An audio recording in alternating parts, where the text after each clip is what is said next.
Stephen, John വർഗസിന്റെ എല്ലാവരും ഭയക്കുന്ന ഹെൻച്ച്മാൻ ആൻഡ് കോൺഷ്യൻസ് കീപ്പർ. ഇവന്റെ പേരിൽ ഇതുവരെ ഒരു കേസ് പോലും ചാർജ് ചെയ്യപ്പെട്ടിട്ടില്ല, thanks to the political power of his mentor.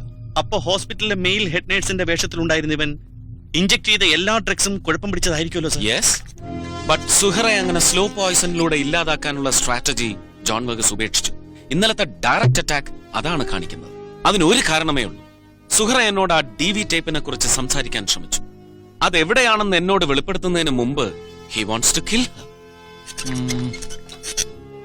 എന്തായിരിക്കും അവൾക്ക് എന്നോട് പറയാനുണ്ടായിരുന്നത്? Yes, let me give it a try.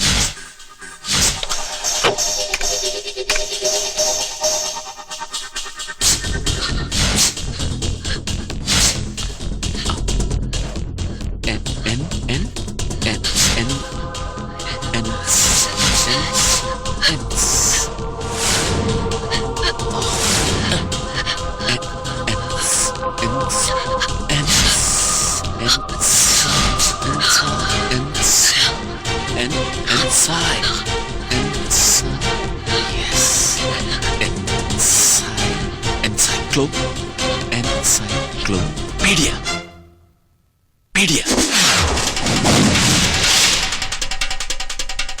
Yes.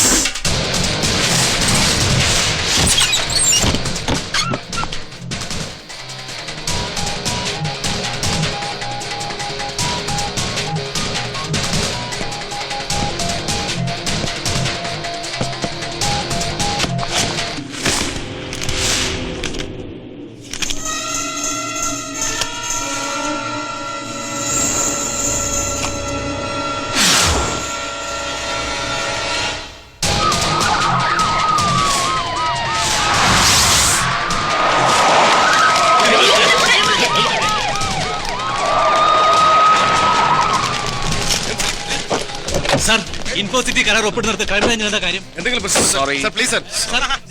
എല്ലാവരും മാറിക്കേ. തിരിച്ചു വരുമ്പോ എല്ലാം വിസ്തരിച്ച് പറയാന്നേ. സാർ, അകത്ത് CMന്റെ കോൺഫറൻസ് നടക്കാണ്. ഇപ്പൊ അവിടേക്ക്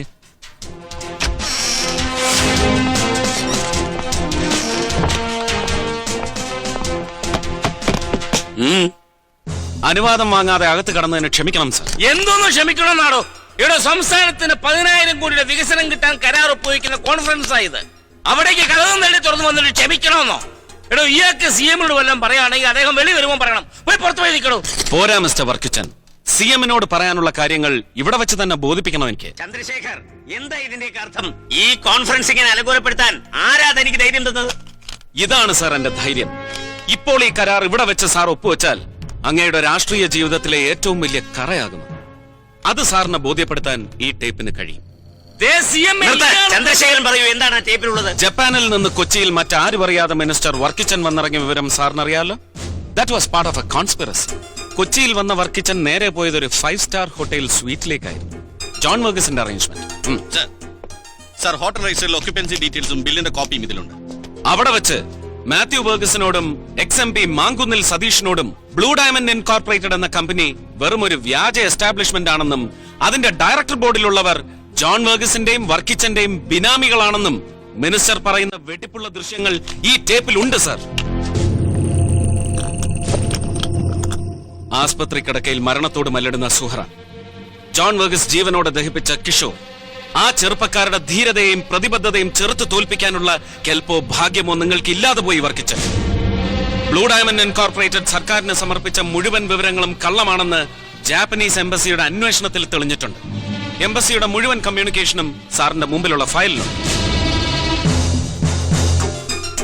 കമ്പനിയുടെ ക്രെഡിബിലിറ്റിയെ കുറിച്ച് വിശദമായി പഠിച്ച് സാറിന് റിപ്പോർട്ട് സമർപ്പിച്ച ഇവിടെ ഇരിക്കുന്ന IAS സിംഹങ്ങൾ സാറിനെ തെറ്റിദ്ധരിപ്പിക്കുകയായിരുന്നു. And for their complicity they are rewarded. എല്ലാവർക്കും ബന്ധുക്കളുടെ പേരിൽ ദുബായിൽ state of the art deluxe വില്ലകൾ. ഇത് മാത്രമല്ല സർ, വിജിലൻസ് ഡയറക്ടർ ജ്ഞാനശേഖര വർമ്മയുടെ കൊലപാതകത്തിന് പിന്നിലുള്ള ഗൂഢാലോചനയിലും ഇയാൾക്ക് ക്രൂഷ്യൽ റോളുണ്ട്. തീവ്രവാദ ബന്ധമുള്ള ഹവാല ഇടപാടിൽ ജോൺ വർഗസിന്റെ വിശ്വസ്തനായ പങ്കാളിയും ഇയാളാണ്. Sir, I will now request you to grant me permission to take this man into custody. അത് കുറെ നടന്നു. എടോ ചന്ദ്രശേഖര, ഒരു സംസ്ഥാന മന്ത്രി അറസ്റ്റ് ചെയ്യാൻ തന്നെ പോലെ ഒരു പോലീസുകാരൻ ഒക്കുകയല്ല. നിയമത്തിനതിന് വകുപ്പില്ല. പ്രിവിലേജ് എന്ന് കേട്ടിട്ടുണ്ടോ നീയെ? ഒരു മന്ത്രിയുടെ പ്രിവിലേജ്. അതിന്റെ സംരക്ഷണം ഉള്ളിടത്തോളം കാലം നിനക്ക് എന്നെ ഒരു പൂക്കച്ചവടം ചെയ്യാൻ പറ്റുകയില്ല. പ്രിവിലേജ്, ജനപ്രതിനിധിയുടെ വിശേഷാധികാരം. തന്നെ പോലുള്ളവരെന്ത് ഹീന പ്രവൃത്തി ചെയ്താലും പൊതിഞ്ഞു പിടിച്ച് കാക്കുന്ന രക്ഷാ കവചം. പക്ഷെ അത് തന്റെ നരിമറ്റം കുടുംബത്തിന്റെ നീക്കിയിരിപ്പല്ല, ദാനമാണ്. ജനങ്ങൾ തനിക്ക് തരുന്ന ദാനം. കാലാകാലം സമ്മതി രേഖപ്പെടുത്തി ഭരിച്ചു മുടിക്കാനായി തന്നെയൊക്കെ പറഞ്ഞുവിടുന്ന ജനങ്ങൾ വകവെച്ച് തരുന്ന ഔദാര്യം. അത് മറയാക്കി വെച്ച് അനുഭവിച്ച് ഈ നാടിനെ എക്കാലവും ഒറ്റുകൊടുക്കാമെന്ന് വ്യാമോഹിക്കേണ്ടവർ കിച്ചൻ. വിഡ്ഢികളുടെ സ്വർഗത്തിന് ആയുസ് കുറവാണ്. ചന്ദ്രശേഖരൻ പ്ലീസ്, നിങ്ങൾ പറയുന്നതൊക്കെ ഞാൻ വിശ്വസിക്കുന്നു, അംഗീകരിക്കുന്നു. പക്ഷേ ഇപ്പൊ ഇവിടെ നടന്നതൊക്കെ ജനങ്ങൾ അറിഞ്ഞാൽ പിന്നെ എനിക്ക് എന്ത് വിശ്വാസ്യതയാണുള്ളത്? ഈ കരാറിൽ ചീഫ് സെക്രട്ടറി ഒപ്പുവെക്കില്ല, വാക്ക്. പക്ഷേ എനിക്കൊരു ഫേവർ. സാറിന്റെ വികസന പദ്ധതികളുടെ വിശ്വാസ്യത തകരാതിരിക്കാൻ എല്ലാം തൽക്കാലം ഒന്ന് മൂടി വെക്കണം, അല്ലേ സാർ? ഉത്തരവാദിത്വമുള്ള ഒരു പോലീസ് ഓഫീസർ എന്ന നിലയിൽ സാറിനെ അനുസരിക്കാൻ ഞാൻ ബാധ്യസ്ഥനാണ്. എങ്കിലും വോട്ട് ചെയ്യുന്ന ഒരു സാധാരണ പൗരനെന്ന നിലയിൽ ഞാനൊന്ന് ചോദിച്ചോട്ടെ സാർ, എന്ത് വികസനമാണ് സാർ ഇത്രയ്ക്ക് ബുദ്ധിമുട്ടി അങ്ങ് നടപ്പാക്കാൻ പോകുന്നത്? ഈ ടേപ്പിൽ ഇയാളുടെ തിരുമൊഴിയുണ്ട്, ജനങ്ങളെ ഭംഗിയായി വഞ്ചിക്കാൻ ഏറ്റവും നല്ല വാക്ക് വികസനമാണെന്ന്. ഈ കരാറിൽ ഒപ്പുവെച്ച് പൊന്നും വിലയുള്ള 200 ഏക്കർ ഭൂമി ഇയാളെ പോലുള്ള കൊള്ളക്കാർക്ക് തീരെഴുതി കൊടുത്ത് സാർ കെട്ടിപ്പൊക്കാൻ പോകുന്ന ഹൈടെക് സിറ്റിക്ക് 15 കിലോമീറ്റർ അപ്പുറം വൈപ്പിൻ എന്നൊരു കൊച്ചു ദ്വീപുണ്ട് സാർ. ഒരിറ്റ് ജീവജലത്തിനായി കൈക്കുഞ്ഞുങ്ങളെയും കൊണ്ട് അമ്മമാർ നിരന്തരം തെരുവിലിറങ്ങി സമരം ചെയ്തിട്ടും സാറിന്റെ കണ്ണോ മനസ്സോ പതിയാതെ വരണ്ടു കിടക്കുന്ന വൈപ്പിൻ, കുടിവെള്ളം ചോർത്തി കോളയാക്കുന്ന കുത്തകയ്ക്ക് 100 കോടി, ഇൻഫോസിറ്റിക്ക് 500 കോടി, എക്സ്പ്രസ് ഹൈവേക്ക് 3000 കോടി, 16,486 കുടുംബങ്ങൾക്ക് കുടിവെള്ളം എത്തിക്കാൻ ഭ്രമിപ്പിക്കുന്ന ഈ കോടികൾ വേണ്ട സാർ, ലക്ഷങ്ങൾ മതി. ആ തുക മാത്രം ഖജനാവിലില്ലെന്ന് പറയുന്ന നെറികേടിന് മാപ്പില്ല സാർ. ഇല്ലായ്മക്കാരന്റെ കണ്ണുനീരൊപ്പുന്നതാവണം സാർ വികസനത്തിന്റെ ആധാരശില. തീർന്നില്ല, ഈ കരാറിൽ വളരെ പ്രധാനപ്പെട്ട ഒരു വ്യവസ്ഥയുണ്ട്. 30,000 ചെറുപ്പക്കാർക്ക് തൊഴിൽ. അതിന് കമ്പനിക്ക് ആയില്ലെങ്കിൽ ഓരോ യുവാവിനും പ്രതിവർഷം 6,000 രൂപ സൗജന്യ വേതനം. ഉദാരത കഷ്ടമാണ് സർ. ഇന്നാട്ടിലെ ചെറുപ്പക്കാരന്റെ ആത്മാഭിമാനത്തിന് 6,000 രൂപ വിലയിട്ട ആദ്യത്തെയും അവസാനത്തെയും മുഖ്യമന്ത്രി നിങ്ങളായിരിക്കും. ചിന്തിക്കൂ സർ. സാർ ഇപ്പോഴെന്ത് തീരുമാനമെടുത്താലും അത് ചരിത്രമോ, വരും തലമുറ വായിച്ചു വളരേണ്ട ചരിത്രം. ചരിത്രത്തിൽ ഒരു ജനവഞ്ചകന്റെ സ്ഥാനം ബഹുദൂരം പിറകിലായിരിക്കും. Now, do I have the permission to take him, sir?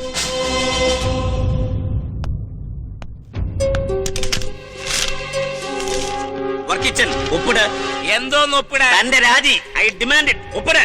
CMA ഇവൻ പറഞ്ഞു.